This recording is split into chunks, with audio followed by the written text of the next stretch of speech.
Halo Sobat Film, alur cerita kali ini kita akan membahas sebuah film yang dibuat berdasarkan kisah nyata yang berjudul The Conjuring, The Devil Made Me Do It, yang artinya iblis membuatku melakukannya. Tentunya bagi para pencinta film horor pasti sudah tahu atau sudah pernah nonton serial The Conjuring yang sebelumnya. Nah, dalam sequel yang baru dirilis tahun 2021 ini, tentunya tidak kalah menarik untuk kita saksikan, karena kisah horornya tentu lebih menegangkan dengan yang sebelumnya. Biar nggak penasaran, langsung saja kita simak alur ceritanya.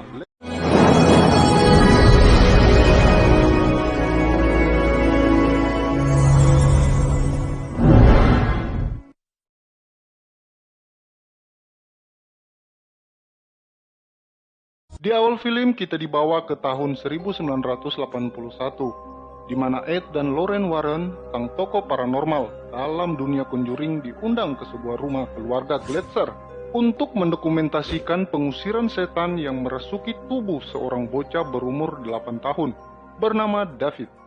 Rumah mereka terlihat sangat berantakan dan kacau balau karena perbuatan iblis, bekas cakar di mana-mana. Pecahan kaca terlihat berserakan, sehingga rumah udah kayak kapal pecah. Ed sedang membacakan doa sambil menunggu pastor yang akan melakukan ritual pengusiran roh jahat dari tubuh si bocah. David terlihat lelah dan diantar ke kamarnya untuk istirahat oleh Amy. Jadi si Amy ini adalah pacarnya Debbie, kakaknya David. Tiba di kamar, Amy menyemangati David dengan berkata bahwa David ini sangat tangguh dan bisa melawan roh jahat. Ketika sedang ngobrol, suara mobil pastor pun terdengar di luar rumah. Lalu beberapa saat kemudian, si David dikunjungi lagi oleh sang roh iblis. Dia mencoba lari ke kamar mandi untuk bersembunyi. Tapi apa daya, akhirnya dia kerasukan lagi. Dia berteriak sangat keras, hingga semua orang yang berada di bawah naik ke atas. Si David yang udah kerasukan langsung menancapkan pisau ke kaki bapaknya. Ed langsung menggendong David ke bawah untuk melangsungkan ritual pengusiran setan. Si David terlihat melawan dengan mencakar tembok. Lalu dia diletakkan di atas meja. Proses pengusiran roh iblis pun dimulai. Sang pastor membacakan doa, sedangkan yang lain memegang dengan sekuat tenaga tubuh David. David melilit badannya sendiri, udah kayak belut. Dia pun melempar-lempar piring ke udara, sehingga salah satu piring tersebut mengenai pastor, hingga dia jatuh. Ed mencoba melanjutkan ritual, tapi tidak berhasil. Sang iblis nggak mau pergi. Bahkan, iblis itu menjatuhkan Ed dan menyerang jantungnya, hingga dia sesak nafas. Akhirnya Amy mengajak ngobrol iblis yang ada di dalam tubuh David. Dia menawarkan dirinya untuk dirasuki, jangan si David. Dia seperti menantang dengan mengatakan, kalau emang berani, rasuki aja saya. Karena perkataan ini, akhirnya iblis itu merasuki tubuh Amy. Dan suasana kembali tenang, seolah iblis itu telah pergi. Kejadian perpindahan ini hanya disaksikan oleh Ed. Selanjutnya kita dibawa ke rumah sakit, di mana Ed ternyata terkena serangan jantung yang sangat parah akibat serangan iblis tadi. Lorraine dengan setia menemani suaminya itu. Pastor masuk ruangan dan menyuruhnya untuk pulang istirahat. Tapi Lorraine gak mau. Dia bilang, di mana ada Ed, di situ ada dia. So sweet. Setelah peristiwa tersebut, kehidupan mereka kembali seperti sedia kala. David telah sembuh dan bermain-main. Amy mengajak Debbie untuk pindah entah kemana. Tapi Debbie belum setuju, karena dia sedang bekerja di tempat penitipan hewan. Lalu kedamaian ini tidak berlangsung lama. Amy mulai mengalami kejadian-kejadian aneh, seperti melihat benda jatuh sendiri, hingga tiba-tiba melihat ada orang di depannya dan mencekiknya. Bahkan ketika Amy sedang menebang pohon, gergaji mesinnya tidak berfungsi. Lalu dia merasa seperti ada orang yang memperhatikan dia dari jendela. Tapi pas dia nengok, orang itu menghilang. Lalu gergajinya tiba-tiba menyala sendiri dan hampir melukai rekannya yang ada di bawah. Sementara itu akhirnya Ed mulai siuman, dan segera saja dia langsung mengatakan kalau sang iblis belum hilang dari keluarga Gletzel, dan makhluk itu ada di tubuh Amy. Dia meminta Lorraine untuk menghubungi keluarga tersebut.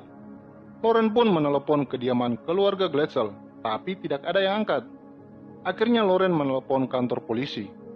Di tempat lain, Bruno sang pemilik penitipan hewan memutar musik sangat keras dan mengajak Debbie dan Amy untuk berdansa. Amy terlihat sangat lemas, tidak bersemangat seperti orang mabuk. Dia berhalusinasi dan melihat penampakan yang berbeda dari kenyataan. Dia melihat seolah-olah Debbie sedang diserang oleh iblis dan dia segera menyelamatkannya. Padahal si Debbie sedang joget sama si Bruno. Amy langsung menikam Bruno sebanyak 22 kali. Amy pun akhirnya ditangkap oleh pihak berwajib. Di dalam tahanan, Ed ngetes Amy dengan menyuruhnya membaca Alkitab.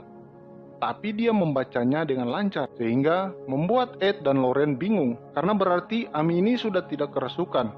Karena kalau dia kerasukan, nggak mungkin dia bisa baca Alkitab dengan lancar begitu.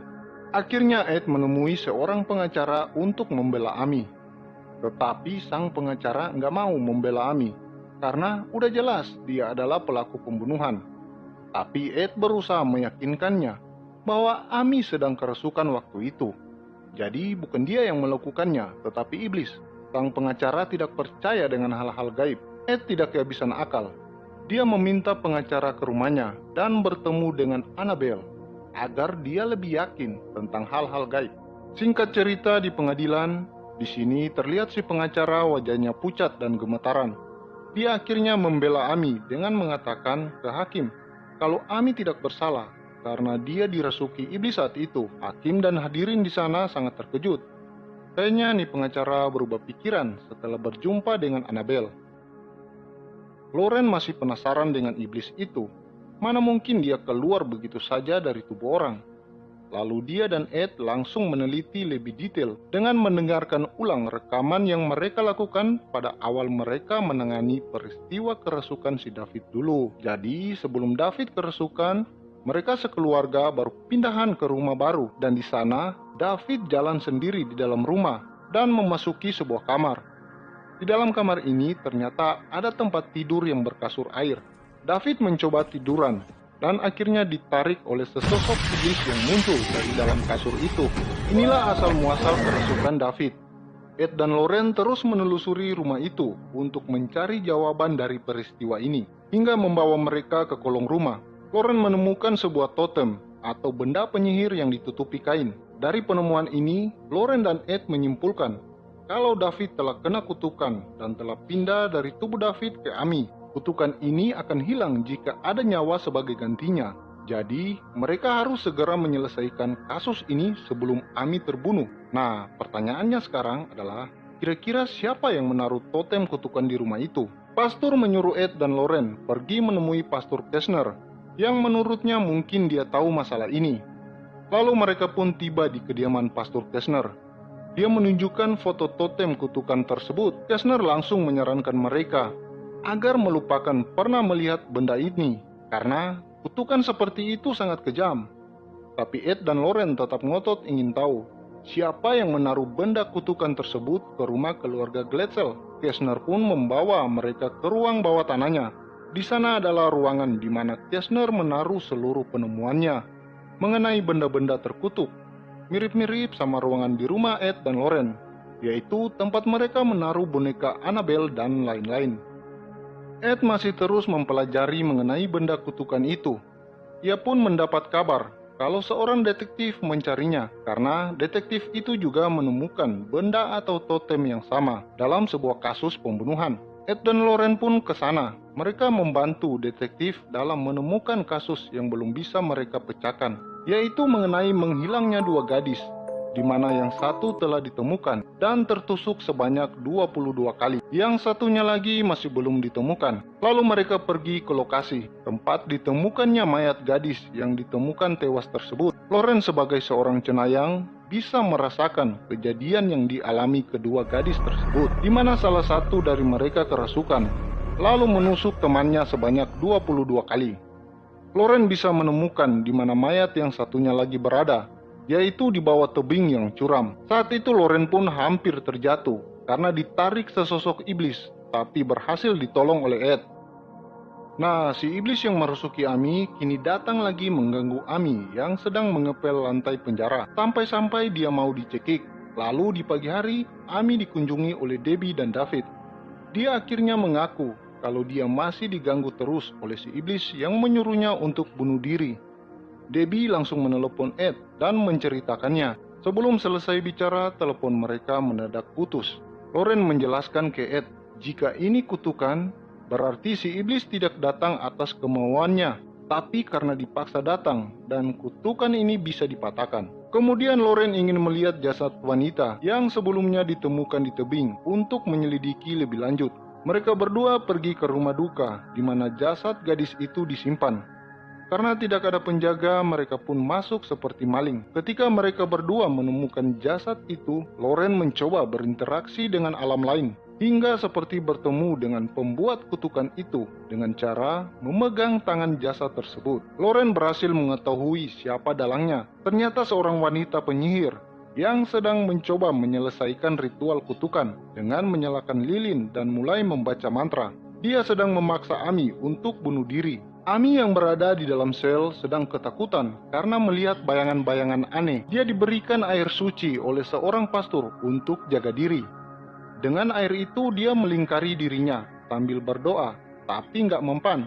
Wanita penyihir itu berhasil merasuki tubuh Amy dan menyuruhnya menikam dirinya menggunakan pecahan botol air suci. Loren berusaha menghentikan ritual tersebut, tetapi malah terhantam balik. Lalu si penyihir menyerang mereka dengan membangkitkan salah satu jenazah di sana. Untungnya Ed berhasil memutuskan koneksi antara Loren dengan penyihir itu. Tapi Loren berkata kalau penyihir itu sudah tahu siapa mereka. Lalu mereka berdua pulang ke rumah. Di sana mereka memikirkan cara menghentikan si penyihir. Dari sebuah buku mereka mengetahui bahwa untuk mematahkan kutukan tersebut adalah dengan menghancurkan altar ritualnya. Tapi mereka masih belum tahu di mana letaknya. Kemudian Ed tiba-tiba terjatuh dan bangun sendirian di dalam rumah. Dia mencari Loren, tapi tidak ketemu. Yang dia temukan malah si penyihir. Kemudian Ed melihat jasad tadi yang ada di dalam rumah duka yang langsung saja menyerangnya. Ed melawan dengan membaca doa, tapi ternyata jasad itu bukan jasad beneran. Tapi itu adalah Loren. Hampir saja si Ed menghabisi Loren kalau tidak dicegah oleh rekannya. Ternyata Ed sudah terkena kutukan, jadi dia bisa terpengaruh dengan si iblis. Mereka semua mencoba memecahkan masalah ini. Debbie pergi menemui Amy yang telah dibius, sedangkan Loren kembali menemui Pastor Kessner untuk meminta bantuan menerjemahkan beberapa kalimat dalam buku. Sedangkan Ed mencoba mencari letak altar si penyihir. Loren yang tiba di rumah Kessner menceritakan kalau sekarang suaminya juga telah terkena kutukan.